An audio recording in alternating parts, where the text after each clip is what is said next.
I'm 83 years old, and 3 months ago, my wife of 51 years looked at me from her hospital bed, tubes in her arms, half her face frozen from the stroke, and said something that shattered every assumption I'd built my life on. She said, "I've been lonely for 30 years. Not angry, not accusing, just stating a fact." Like she was telling me the weather. And in that sterile room, with the machines beeping and the fluorescent lights buzzing, I finally understood that I'd spent half a century living next to someone without ever actually being with her. I worked, I provided, I built a good life, and I lost everything that mattered while I was doing it. If you're watching this and you're married, or you're building a career, or you think you're doing everything right because you're checking all the boxes, stop. Right now, stop. Because I need to tell you what nobody told me. It was a Tuesday morning, January 14th, 2025. I remember because I was annoyed that Martha wanted to go to the grocery store early. I had a conference call at 10. Some consulting work I still do to stay sharp. That's what I told myself anyway, staying sharp. She'd been asking me to go with her for weeks, years probably, but I always had something. A call, a project, an email that just couldn't wait. That morning, she didn't ask again. She just grabbed her purse and left. 40 minutes later, my phone rang. The paramedics said they found her in aisle 7, canned goods. She'd collapsed, stroke. They were taking her to Mercy General. I drove 90 miles an hour down Route 42. And the entire time, all I could think was, when was the last time I actually looked at her? Not a glance. Not a "did you pay the electric bill" look, but looked at her, saw her. I couldn't remember. Here's what they don't tell you when you're 25 and climbing the ladder. They don't tell you that provider is a title you give yourself to justify your absence.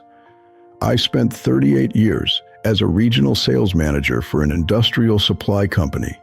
Bearings, fasteners, hydraulics, boring stuff, but I was good at it. I traveled 3 weeks out of every month, Kansas City on Monday, Denver on Wednesday. Sometimes I'd make it home Friday night. Sometimes Saturday morning. And when I was home, I was tired. I'd earned my rest, hadn't I? I'd sit in my chair, watch the news, maybe fix something in the garage. Martha would cook dinner. We'd eat. We'd watch TV. We'd go to bed. Repeat, repeat, repeat. For decades, I thought that was marriage. I thought providing meant I was doing my job. I thought she understood. But here's the trap they don't warn you about. You can live with someone for 50 years and never actually know them. Because knowing someone requires time and attention and presence. And I gave all of that to my career, to my reputation, to my image of myself as a good man who took care of his family. I gave her a house, a car, vacations every few years to the same beach town in Florida. But I never gave her me. In the hospital, after the doctors stabilized her, after the worst of the panic subsided, I sat next to her bed. She was sleeping. The left side of her face was slack. They said she'd recover most of her speech, most of her movement, but it would take time. And I started remembering things, little things, stupid things, like how she used to leave books on my nightstand, novels she thought I'd like. I never read a single one. I'd move them to her side of the bed without even looking at the covers. Or how she'd ask me about my day, and I'd give her 3-word answers. Fine, busy, tired. And she'd nod, and she'd stop asking. Or how, God, this one kills me, how she wanted to take dance lessons, ballroom dancing. She saw a flyer at the community center back in 1998. She was so excited. She brought it up at dinner. I said, "I don't dance, Martha. You know that." And that was the end of it. 28 years later, I can still see the way her face fell, the way she folded that flyer and put it in the junk drawer. She never brought it up again. There are 1,000 moments like that. 1,000 times she reached for connection and I handed her a wall. Because I was busy, because I was providing, because I thought love was paying the mortgage and showing up to parent-teacher conferences. But love isn't logistics. Love is attention. And I gave mine to everything except her. When she finally woke up, her speech was slurred but clear enough. I told her I was sorry, that I should have gone to the store with her, that I should have been there. And she looked at me with those tired eyes I'd stopped really seeing decades ago. And she said, "It's not about the store, Frank." And then she said it. I've been lonely for 30 years. Not accusatory, not dramatic, just honest. And I wanted to argue. I wanted to defend myself, to list all the things I'd done, the trips, the house, the stability. But I couldn't, because she was right. I'd been there, physically, legally, but I'd been absent in every way that mattered. And the worst part? I didn't even notice, because I was so convinced I was doing the right thing, so sure that my way was the only way, that sacrifice meant suffering in silence, that men don't talk about feelings, that work equals worth. All the lies we tell ourselves to avoid being vulnerable, to avoid being present. Here's what I know now that I didn't know then. Your presence is the only gift that matters. Not your paycheck, not your title, not your ability to fix the sink or mow the lawn. Your attention, your time, your willingness to put down the phone, turn off the TV, and actually see the person sitting across from you. That's it. That's the whole game. And I lost it.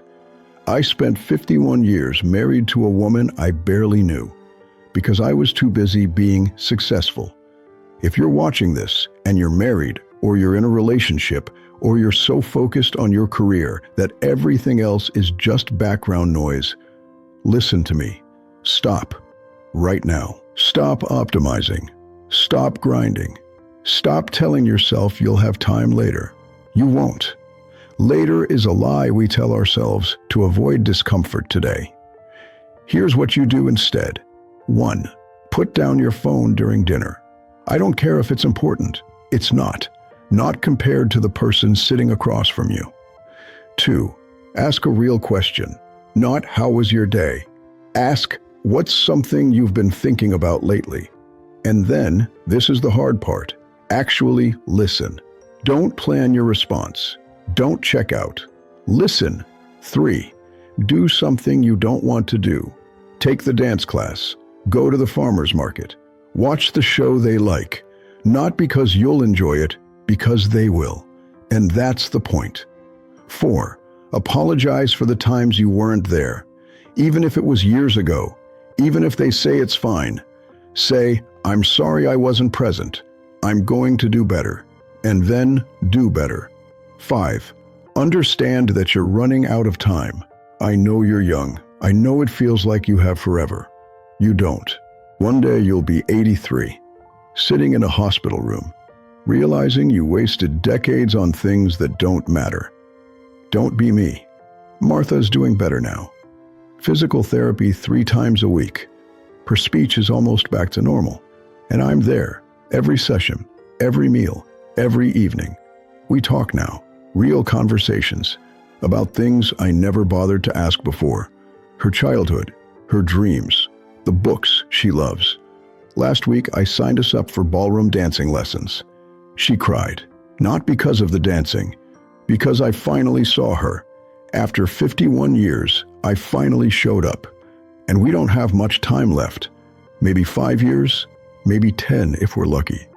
But I'm not wasting another second. So let me ask you, if your partner, your spouse, your love, your best friend, if they looked at you today and told you the truth, would they say they feel seen?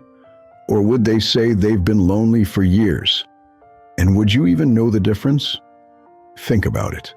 Because one day, you'll run out of chances to get it right. If this hit you, share it with someone who needs to hear it. Leave a comment about one thing you're going to do differently today. Not tomorrow, today. And if this is your first time here, subscribe. I'm not going to be around forever, but maybe these words will outlive me.